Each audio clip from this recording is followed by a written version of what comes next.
usodno v resnici vplivaš na življenja ljudi. Ta odgovornost te ponese, da hočeš delati bolje in da hočeš delati z ljudmi s posebnimi cilji.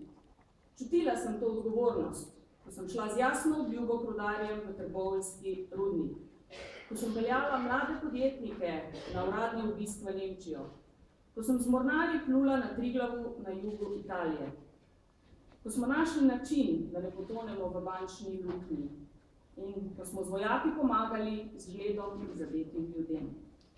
To niso majhne stvari in Slovenija nikoli ni bila majhna, ko je šlo za resne reči.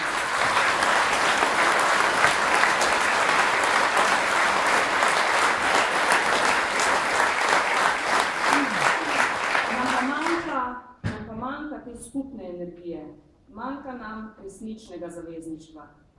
Zato vas prosim, da v teh dveh črkah ob zavezništvu nikakor ne vidite le inicialk mojega imena, ampak začetnici abecede. In resničen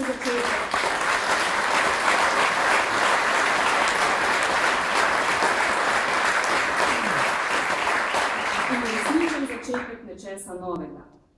V središče našega poslanstva postavljamo sočutje in svobodomiselnost.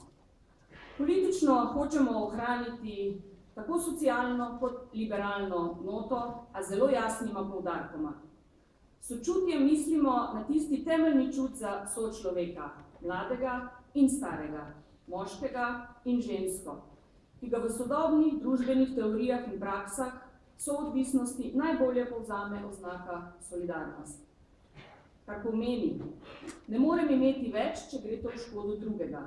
Ne smem pokuriti naravnih virov, ki jih dolgujemo našim otrokom.